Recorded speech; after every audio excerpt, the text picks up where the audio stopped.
Salchicha en la película. No, tráigame, oiga, se me escapó ahora, al cocorocó. Al cocorocó. Pero la palabra africana es cocorocó.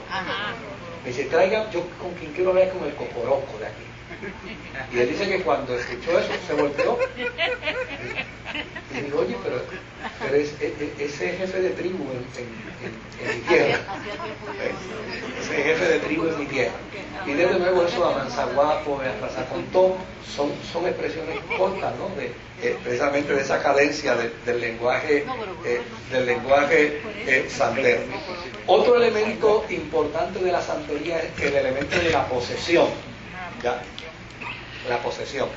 Una de las cosas que se procura en la santería es la expresión de los ancestros, de los orishas, de las deidades dentro del culto. Y desde luego se hace a través del sonido de los tambores y demás. La persona que va a servir como en el espiritismo se conoce como la mediunidad, ¿no? Pues lo que hace es que se pone en la expectación, participa del baile, en ocasiones bebe, en ocasiones fuma tabaco, sigue participando en el baile, sigue entrando en la dimensión del sonido, porque lo que es importante es entrar dentro del sonido, dentro de la cadencia del tambor, y él va sugestionándose dentro de esa cadencia hasta que finalmente entra en el trance. Cuando entra en el trance, obviamente se dice que ya fue poseído por el santo, por el orisha. Y una vez poseído por el orisha, entonces de ahí en adelante quien va a ejecutar todo lo que se conoce dentro del aparato ocúltico va a ser precisamente el orisha. Esto se acerca mucho al vudú, que lo vamos a discutir la semana que viene. El crecimiento de la santería se ha hecho evidente, y hoy en día, aunque usted no lo quiera creer, yo sé que algunos se sorprendieron cuando dije que las estadísticas son que en Nueva York hay más de 300.000 santeros. Sí, es como resultado de la cantidad de latinos que existe. Ahora, el crecimiento es evidente, y lo que es más interesante es que en círculos intelectuales la santería se está haciendo presente. De hecho, la santería se ha practicado en Puerto Rico, en el Capitolio, se ha practicado en la Fortaleza, en las elecciones, en Valencia. Se practica en las elecciones. Por salir hacen cualquier cosa. Sí. Y de todos los partidos políticos, ¿sabes? De todos los partidos políticos han practicado la santería. Ha sido asociada con crímenes. Por ejemplo, en el 1989, en la ciudad de Matamoros, en México, se encontraron unos 12 cadáveres de jóvenes que habían sido secuestrados. Cuando se arrestaron a los que cometieron los crímenes, ellos alegaron que lo hicieron como parte de un ritual de protección. Desde luego, no estaba claro si fueron budistas, o sea, fueron del vudú o fueron de la santería, pero sí se ha asociado. Tanto en Santo Domingo como en Haití se han dado muchos casos de desapariciones de niños. Y una de las cosas que se plantea es que estas desapariciones de niños muchas veces han acontecido como parte de actos culticos de santería, donde ha habido exigencia por parte del orisha, de ese que se le metió en el cuerpo a esa mujer o a ese hombre, lo puso a contorsionar y a comer vidrio y a pasar por el fuego. Pues ese en un momento dado dijo, y ahora quiero que el sacrificio sea de un niño. Entonces, desde luego, si lo pidió, al santo, al orisha hay que complacerlo. Y desde luego, pues hoy en día inclusive ya hasta en universidades. Yo le contaba al pastor Estadio Rosario que a mí me botaron de un salón, a mí me botaron de algunos salones de clase en la escuela intermedia por desordenado, pero en la escuela superior no me botaron por desordenado, sino fue por otra cosa. Yo tenía un profesor en la escuela superior que era era espiritista. Y un día en el salón empezó a hablar del espiritismo y empezó a adoctrinar sobre el espiritismo.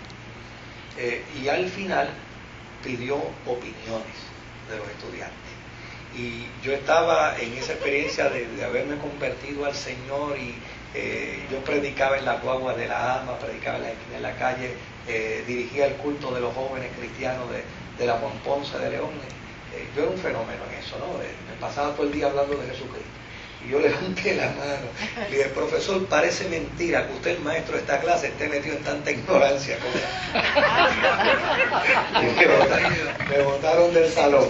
Claro, pero negocié porque le dije a él, usted va a tener que decirle al principal porque me votó. Y si usted no se lo dice, yo se lo digo.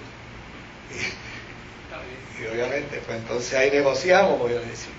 Usted tendrá que decirle al principal porque usted me vota de la clase. Porque si no, yo se lo voy a decir. ¿Por qué pidió una opinión? ¿Usted se la dio? No, es que él empezó a hablar de la santería y empezó a indoctrinar sobre la santería.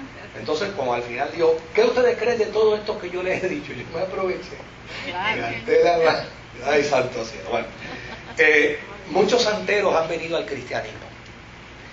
Y muchos de ellos vienen como resultado de testimonios como este.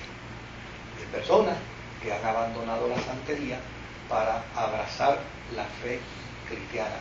No es una tarea fácil, porque indistintamente creamos en poderes demoníacos o no creamos en poderes demoníacos, si no creemos en poderes demoníacos, la santería brega mucho con el estado psíquico del ser humano y lo lleva a ver cosas, lo lleva a sentir cosas, lo lleva a experimentar cosas. Por ejemplo, el escritor de este libro narra aquí, dice que una de las experiencias que él tuvo cuando estaba recién convertido fue que salió de su iglesia, llegó a su casa y cuando llegó a su casa, en la puerta de su casa encontró a una anciana llorando.